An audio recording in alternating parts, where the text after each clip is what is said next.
Salut les amis, je me permets d'introduire cette vidéo avec une petite séquence vis-à-vis de la vidéo de la semaine dernière.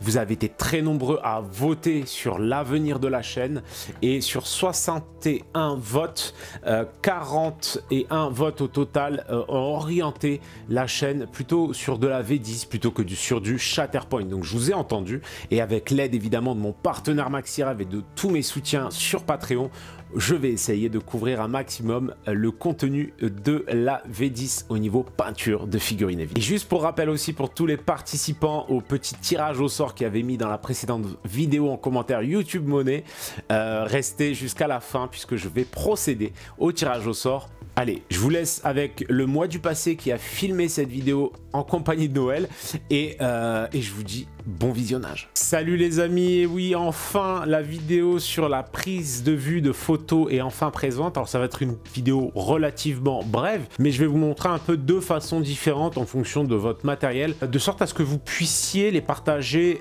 et que ces photos me permettent aussi de vous faire des retours encore plus pertinents durant les lives de retour sur vos figurines. D'une part, je vais commencer en vous montrant avec tout simplement un smartphone et avec les moyens du bord comment je m'y prends quand je dois prendre une petite photo rapido sur le pouce, et dans un deuxième temps comment je prends des photos dans une box tout simplement. Je vous propose tout de suite d'attaquer tout ça. Avant bien sûr, n'hésitez pas à claquer le petit pouce bleu, à poster un petit commentaire et évidemment à partager à toutes les personnes qui galèrent à prendre des photos de leurs figurines. Alors, quand je peins tout simplement et que je suis un petit peu en rush et en rade, j'ai pas forcément le temps sur chacun de mes whips de réinstaller une box ou quoi que ce soit. Je prends une feuille blanche tout simplement, un peu de pâte à fixe. Encore une fois, la pâte à fixe c'est toujours un bon allié, et deux pots suffisamment gros en fait pour que en gros la feuille puisse se poser dessus. J'incline ensuite tout simplement la lumière pour que celle-ci prenne un maximum sur cette zone là, et je prends ma figurine que je vais positionner de sorte à ce que la figurine prenne le plus possible la lumière sur toute sa surface. Donc vous voyez, je la prends pas comme ça en photo mais bien comme cela, de sorte à ce que la lumière prenne un maximum. Ensuite avec mon téléphone je reste appuyé pour que ça fasse le focus, par exemple au niveau du bidou, j'augmente la luminosité pour que le fond soit le plus blanc possible puisque la feuille est censée être blanche, et j'appuie pour prendre la photo. Une fois ceci fait, vous pouvez toujours revenir un petit peu et à minima recadrer la photo pour que celle-ci soit plus facile à partager et à diffuser pour que je puisse faire des retours. Par exemple sur le Discord, c'est toujours mieux de la recadrer de sorte à ce que celle-ci soit la plus grande possible pour ce qui est des retours. Évidemment, ça mettra en avant les qualités et les défauts, mais c'est très important. Donc vous voyez, avec une photo comme ça postée sur Discord, vous pouvez avoir des rendus très sympas et je peux me permettre de vous faire des retours bien plus complets que si la vidéo est un tout petit format. Voilà pour ce qui est de la petite photo d'appoint de whip. Ensuite, pour ceux qui peuvent, donc je vous montre. Alors il y a aussi des tutos sur le net que vous trouverez facilement je pense pour vous créer des petites box maison, mais ici une petite box à photo comme ça, faut compter 30-40 € sur Amazon, c'est très qualitatif et ça vous permet de prendre de très bonnes photos. Alors ces box là sont faites pour des objets relativement volumineux. Ici en fait je vais vous montrer en fait quand je prends en photo ma figurine tout simplement posée comme ça dans une box, j'avance, je pivote pour que vraiment la figurine soit dans le carré dans lequel je vais faire le focus, et j'appuie. J'ai programmé un petit retardateur de sorte à ce qu'il n'y ait pas de vibration. Une fois que la photo est prise, on est bon. Sauf que si on regarde, ces box sont faits pour des objets beaucoup plus grands, ou au moins 2 fois plus grands on va dire. Donc si j'ai une figurine grande comme ça, pas de souci, ça ira très bien dans la box. Malgré tout, celle-ci prend assez mal la lumière. Donc moi je vais avoir besoin qu'elle soit à peu près à cette hauteur là et qu'elle soit légèrement inclinée. Comment je vais faire? Je vais tout simplement me débrouiller avec des bouquins. Alors idéalement, je prends des bouquins games parce que très souvent, en fait, ils sont assez volumineux, assez lourds, ils tiennent bien et surtout, bon, on n'en a pas besoin tous les 4 matins. Surtout quand on joue aussi peu que moi. Et en fonction vraiment de la hauteur qu'on veut donner, on va multiplier les bouquins. Voilà. Enfin, moi je fais ça comme ça. Après, vous pouvez faire un peu comme vous l'entendez. Et ensuite, je vais mettre ici par exemple un petit bouchon de liège juste pour me donner une inclinaison. Une fois cette inclinaison trouvée, je vais positionner ma figurine. Alors vous pouvez toujours toujours l'assurer avec un peu de pâte à fixe et ensuite je vais revenir avec mon trépied, rehausser la hauteur, hop, pour que, en fait, tout simplement, l'objectif fasse à peu près face à la figurine. Je vais incliner évidemment l'objectif pour qu'il soit vraiment proche de la figurine. Et là, tout simplement, je vais faire le focus, appuyer et patienter pour que la prise de vue se fasse. Alors idéalement, je vais pivoter un peu pour que je sois vraiment dans ce qu'on va appeler l'angle d'or de la figurine, l'angle sur lequel la figurine ressortira le mieux. Évidemment, une fois ceci fait, je vais vous montrer quel type de retouche je fais. Je vous montrerai le comparatif entre la première figurine prise face, posée tout simplement, et l'autre prise sur un plan incliné, sur lesquels je ferai les mêmes retouches, exactement les mêmes retouches. Ça vous permettra de vous donner une idée sur la qualité de rendu final que vous pouvez obtenir avec de simples photos. Donc, c'est le mois du futur, parce que je filme ça un certain temps après avoir filmé la première partie en compagnie de Noël.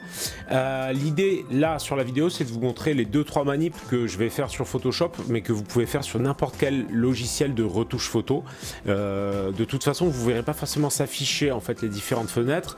Vous verrez essentiellement les 2 petites manips que je fais, à savoir dans un premier temps le recadrage, exactement ce que je fais sur mon téléphone, et dans un deuxième temps à une retouche des niveaux de luminosité. Mais juste avec ça déjà vous avez de quoi partager des photos franchement correctes et qui me permettront réellement de vous faire un retour pertinent.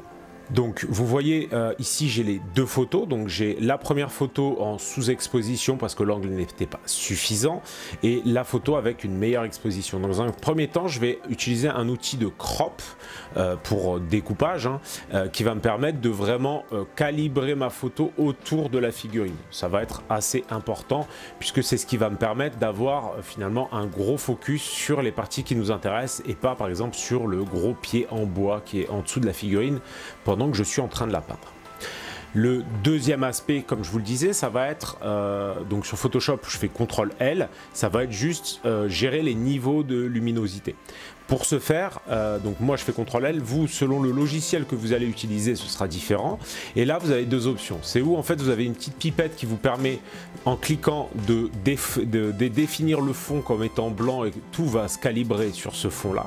La deuxième option que vous avez c'est tout simplement de gérer ces petits éléments qui vont vous gérer la luminosité, les ombres les plus fortes, et ensuite ici en fait qui vont vous permettre de doser un petit peu tout ça. Donc là moi par exemple au jugé je dirais que en positionnant à peu près mes réglages comme cela, on se rapproche un maximum de l'original. Étant donné que quand je partage ce type de photos j'ai envie d'avoir des retours, j'essaye de coller au maximum à la figurine telle qu'elle est en main. Une fois que c'est fait, bah, tout simplement, je vais enregistrer cette photo et ça me permettra de partager. Et on remarquera que si j'applique exactement la même chose à la figurine sous-exposée, malheureusement, je n'obtiendrai jamais un résultat comparable parce qu'en fait, la lumière n'étant pas correctement prise sur l'objet de la photo, donc le torse, en fait ça restera quand même très sombre et la lumière ne sera pas naturelle. Vous remarquerez bien que entre cette photo là et cette photo là on perd beaucoup en fait en termes de teinte, de coloris de la figurine.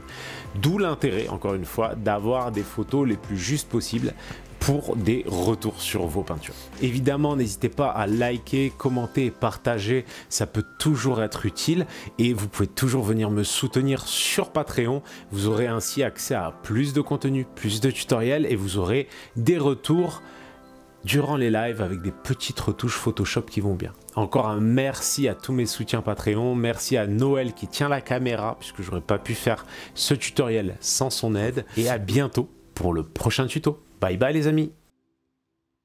Salut les amis, et oui, la semaine dernière, il était question d'un tirage au sort pour toutes les personnes qui avaient mis dans les commentaires YouTube Money. Donc il est temps de procéder à ce petit tirage au sort. Je vais choisir 2 gagnants. Enfin, je vais choisir.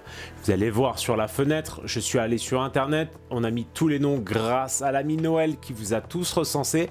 Et tout simplement, il va y avoir 2 gagnants parce que vous avez été quand même plus de 100 à poster le commentaire. Et ces 2 gagnants, ben, en fait, je les enjoindrai à venir me mettre un petit MP sur mon Discord ou sur mon Insta et en me photographiant en fait tout simplement leur profil YouTube pour bien être sûr que ce soit eux. Je leur demanderai ensuite tout simplement leur adresse, le numéro, tout ce qu'il faut pour vous envoyer un petit colis surprise avec une figurine de mon propre cru. Quoi vous dire de plus si ce n'est go pour le tirage au sort. Qu'est-ce que vous en pensez les amis? Allez, c'est parti. Donc là vous voyez en fait sur la zone centrale on voit l'entièreté des participants. Moi ce que je vais faire c'est que je vais juste dire lancer le tirage au sort et on va voir apparaître. Donc ce sera Jean-François Delagneau et Vorenus Miniatures qui gagne une figurine de mon cru. Envoyez-moi un petit MP et on échangera là-dessus. En tout cas, merci à chacun d'entre vous d'avoir participé évidemment. Et on se retrouve très vite pour un prochain tirage au sort. Ciao, ciao les amis!